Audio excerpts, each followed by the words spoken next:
सड़कों पर भीड़ का हुजूम और उसी के साथ हाथों में झंडा लेकर के नारेबाजी, ये किसी राजनेता और नेता के रैली का दृश्य नहीं है।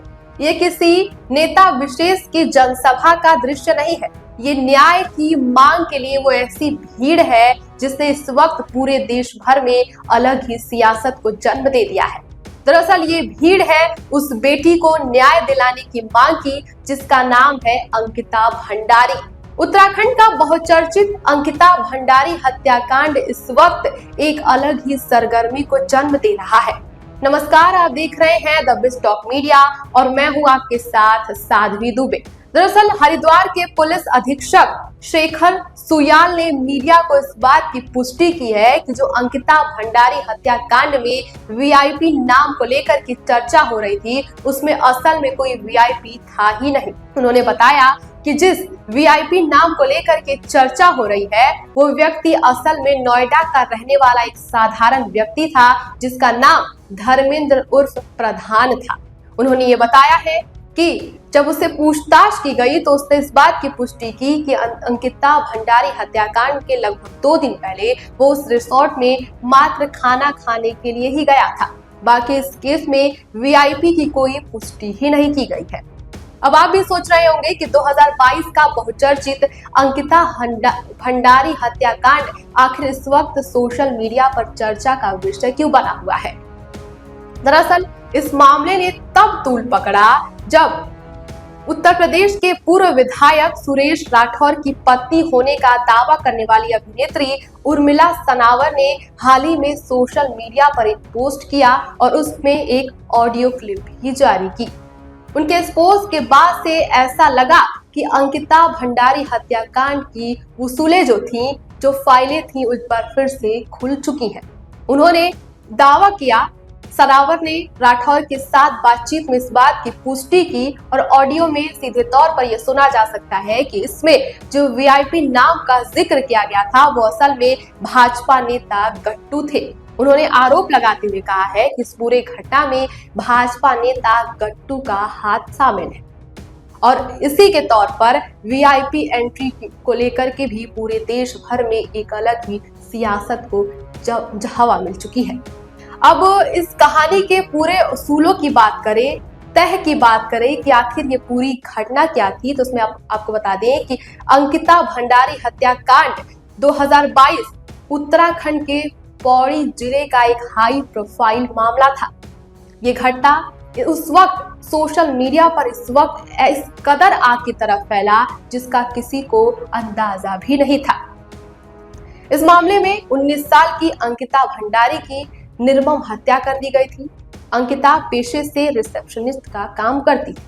इस मामले में कहा जाता है कि पहले तो अंकिता की निर्ममता के साथ बलात्कार किया गया और फिर उनकी हत्या कर दी गई।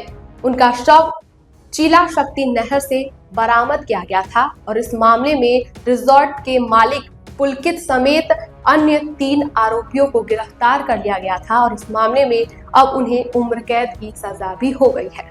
ये घटना उस वक्त कई राजनीतिक एंगल से भी जोड़कर देखा जाने लगा और बेटियों की सुरक्षा पर भी सवाल खड़े किए जाने लगे। जब दोषियों को उम्र कैद की सजा हुई तो माता पिता भी नाखुश नजर आए।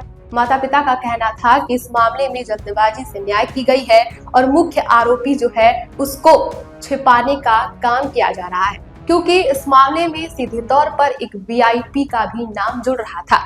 माता पिता का कहना था कि अंकिता से कई अमानवीय काम करवाए जाने को लेकर के दबाव बनाया जा रहा था जिसमें अंकिता ने मना कर दिया तो कई ऐसे साक्ष्य सबूतों को मिटाने के लिए अंकिता को ही इस दुनिया से विदा कर दिया गया। ये मामला अब इस वक्त सोशल मीडिया पर तूल पकड़ा हुआ है, नई राजनीति को जन्म दे रहा है। कांग्रेस के कई कार्यकर्ता, कई नेता सड़कों पर उतरकर सरकार का पुतला दहन कर रहे हैं और सरकार के न्याय प्रणाली पर भी सवाल खड़े कर रहे हैं। कांग्रेस नेता इस वक्त सड़कों पर एक भारी भीड़ का हुजूम लेकर चलते हैं और अंकिता भंडारी हत्याकांड की परतों को खोलने की बात करते हैं।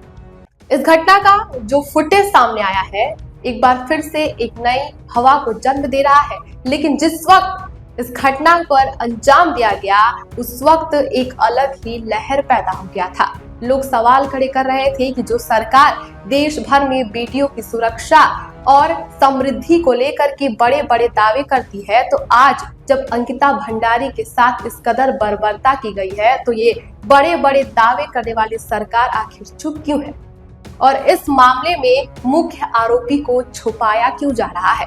हालांकि हरिद्वार के पुलिस अधीक्षक ने इस बात की पुष्टि कर दी है कि इस मामले में कोई वीआईपी नहीं था।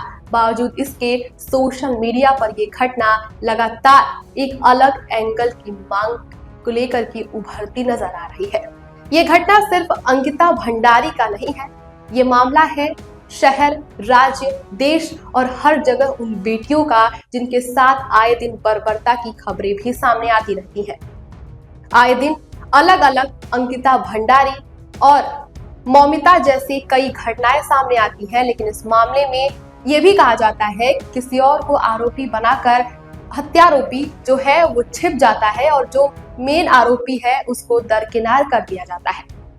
ये घटना सिर्फ एक बेटी, एक पीड़िता की नहीं है, बल्कि समाज में सभी बेटी, उन सभी को न्याय दिलाने की है जो सरकार बड़े बड़े दावे करती है नारी सुरक्षा को लेकर के। इस खबर पर आपकी क्या राय है, हमें कमेंट बॉक्स में जरूर बताएं। बने रहिए हमारे साथ और देखते रहिए द बेस्ट ऑफ मीडिया।